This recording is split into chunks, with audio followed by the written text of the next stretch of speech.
பாபாவினுடைய எத்தனையோ மந்திரங்கள் இருக்குது.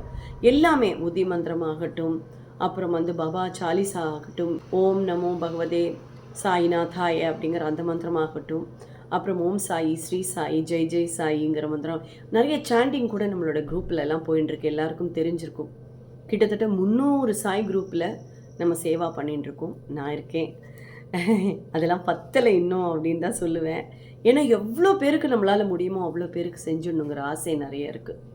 இந்த ஒரு ஜென்மாவில் நம்ம பண்ண போகிறது நம்மளால் தீர்மானிக்க முடியும். அடுத்த ஜென்மாவில் என்னவா இருப்போம், இல்லை ஜென்மாவே இல்லையாங்கிறதெல்லாம் தீர்மானிக்க வேண்டியது சுவாமி தான். அப்போது அப்படி எவ்வளவோ மந்திரங்கள் இருந்தாலும் இந்த குறிப்பிட்ட மந்திரம் என்னுடைய இக்கட்டான சூழ்நிலையில் அப்படியே சடார்னு என்னை தூக்கி நிறுத்தி, என்னை ஆறுதல் படுத்தி, என்னை கட்டி அணைச்சிண்டு எனக்கு சந்தோஷத்தை தந்த, கண்ணிலேருந்து அருவி அருவியாக தண்ணி கொட்டுற அளவுக்கான ஒரு சந்தோஷத்தை தந்த ஒரு மந்திரம்னு சொல்லுவேன். அப்படி என்ன மந்திரம் தானே கேட்குறேன்.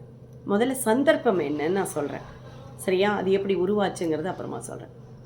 என்னுடைய கணவர் கேரளாலேருந்து வந்துட்டுருக்கும்போது ராத்திரி ஏறி உட்கார்றா, நாளைக்கு காலையில் நாங்கள் சேர்ந்துருவேன், 6-7 மணிக்கெல்லாம் ரெகுலராக வந்துடுறவர் தான் அவர். சரியா வந்துடுவார்னு சொல்லி நான் வெயிட் பண்ணிகிட்டே இருக்கேன். 6 மணி ஆச்சு, 7 மணி ஆச்சு, 8 மணி ஆச்சு, 9 மணி ஆச்சு. ஒரு காலும் இல்லை, ஒரு மெசேஜும் இல்லை. கால் பண்ணால் அட்டெண்டும் பண்ண மாட்டேங்கிறார். எங்கள் வீட்டில் இருக்கிறவ எல்லாரும் ட்ரை பண்ணிட்டோம். ஒரு காலுக்கு கூட அங்கேருந்து ரெஸ்பான்ஸ் இல்லை. அப்படியே கண்ணில் தண்ணி முட்டின்னு வந்துடுது. அதுக்கு அடுத்தது அழப்போகிறேங்கிற நிலைமை ஆயிடுச்சு. என்ன நடக்கிறதுனே தெரியல, அந்த ட்ரெயின் நம்பரும் தெரியல, ஒன்றும் தெரியல.